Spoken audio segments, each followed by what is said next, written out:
মাত্র কয়েকটা সহজ উপাদান আর অল্প কিছু সময় হাতে থাকলে আপনারা খুব সহজেই তৈরি করে নিতে পারবেন এই বাসবুসা মিষ্টি। আরবের একটি বিখ্যাত মিষ্টি রেসিপি আপনাদের সঙ্গে আজকে শেয়ার করব। একদমই রসালো আর নরম তুলতুলে ভিন্ন স্বাদের এই মিষ্টি রেসিপিটি খেতে লাগে দুর্দান্ত। আর মিষ্টি প্রেমীদের কাছে তো এই মিষ্টিটা খুবই ভালো লাগবে। ভিডিওটা প্রথম থেকে শেষ পর্যন্ত দেখতে থাকুন। প্রথমে আমি এখানে একটা বাটি মাপ করে 1 বাটি সুজি নিয়ে নিয়েছি। আর এই সুজিটা কিন্তু একটু বড় দানার সুজি, তো সেই জন্য এখানে আমি একটা ছোট মিক্সির বাটি নিয়ে নিয়েছি।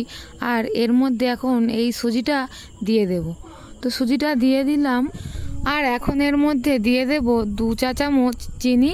তো চিনিটা একটু অল্পই ব্যবহার করলাম, পরে আবারও আমি চিনি ব্যবহার করব।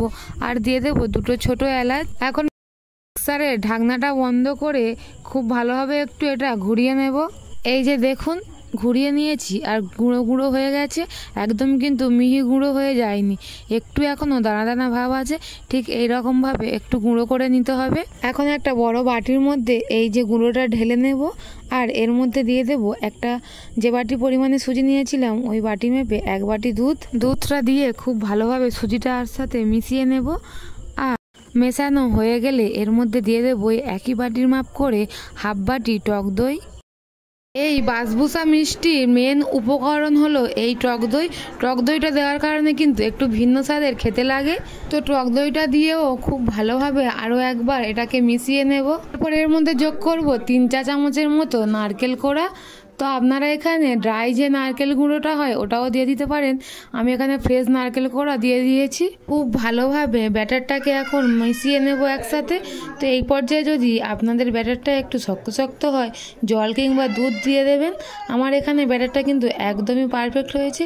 এই যে দেখে নিন, একদমই কিন্তু পারফেক্ট ব্যাটার তৈরি হয়ে গেছে। আর একদম শেষ পর্যায়ের মধ্যে ব্যবহার করব স্বাদ মতো নুন আর 1/2 চা চামচের মতো বেকিং পাউডার।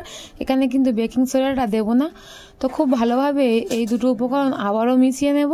আর ব্যাটারটা কিন্তু এই পর্যায়ে একটু মেশাতে মেশাতে হালকা হয়ে যাবে। এই যে দেখুন ব্যাটারটা কিন্তু একদমই রেডি হয়ে গেছে। তো এটাকে সাইডে রেখে দিয়ে এখন গ্যাসে আমি একটা প্যান বসিয়ে দিয়েছি। আর এর মধ্যে দিয়ে দেব নুনটাকে চারিধারে একটু ছড়িয়ে দিয়ে একটা স্ট্যান্ডের মধ্যে দিয়ে এটাকে প্রথমে আমি ফ্রি হিট করে নেব 10 মিনিট। একটা গামলিও ওপর থেকে চাপা দিয়ে দিলাম।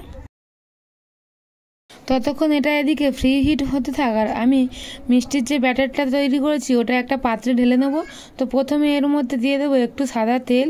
তেলটা দিয়ে খুব ভালোভাবে হাত দিয়ে চারিধার ভালোভাবে মাখিয়ে নেব পাত্রটার। তো খুব ভালোভাবে তেলটা মাখিয়ে নিয়েছি। এখন ওপর থেকে ব্যাটারটা ঢেলে দেবো খুব সাবধানে এর মধ্যে। আর এখন হাত দিয়ে পাত্রটাকে একটু ঝাঁকিয়ে নেব যাতে ভিতরের বাতাসগুলো সব বার হয়ে যায়। তো এটা তো রেডি হয়ে গেছে। এখন আমি যে ফ্রি হিট করতে বসিয়ে রেখেছিলাম ওটাকে খুলে নেব। নিয়ে ওর মধ্যে এই পাত্রটা খুব সাবধানে বসিয়ে দেব। বসিয়ে দেওয়ার পর ওপর থেকে এটাকে আবারও চাপা দিয়ে বেক হতে দেব 25 থেকে 30 মিনিটের জন্য। তো ততক্ষণ এটা হতে থাক। আর আমি অন্যদিকে একটা বাটি বসিয়ে দিয়েছি, চিনির সিরাটা তৈরি করে নেব।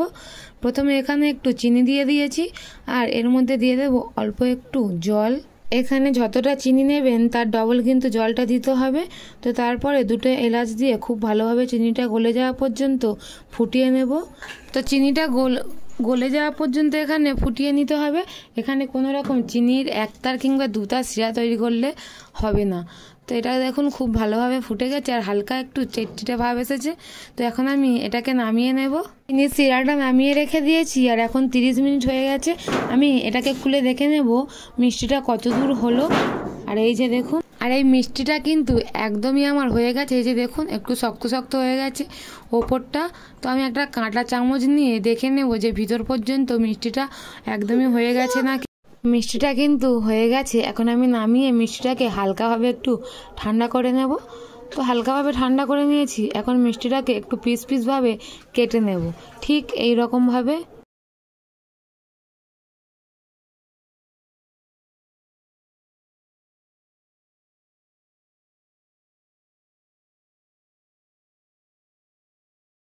তো তো এইরকম চৌকো চৌকোভাবে মিষ্টিটাকে কেটে নিয়েছি। আর এখন ওপর থেকে আগে থাকতে যে চিনির শিরাটা বানিয়ে রেখেছিলাম সেটা দিয়ে দেবো সব দিকে খুব ভালোভাবে, যাতে করে শিরাটা মিষ্টির ভেতর পর্যন্ত যেতে পারে। তো এইভাবে একটু কেটে নিলে কিন্তু খুবই সুবিধা হয়।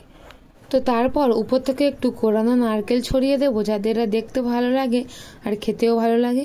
তো এখন দেখুন কতটা লোভনীয় দেখতে লাগছে এই আরবের বিখ্যাত বাসবুসা মিষ্টিটা। এই মিষ্টিটা দেখলেই কিন্তু খেতে ইচ্ছা করবে, আর এর স্বাদও হয় একদমই ভিন্ন। তো খুব সহজে এবং খুবই কম উপকরণে এই রকম বাসবুসা মিষ্টি এখন ঘরেই তৈরি করে নিতে পারবেন আপনারাও। একদমই নরম তুলতুলে আর রসালো, মুখে দেওয়ার সাথে সাথেই কিন্তু মিলিয়ে যাবে।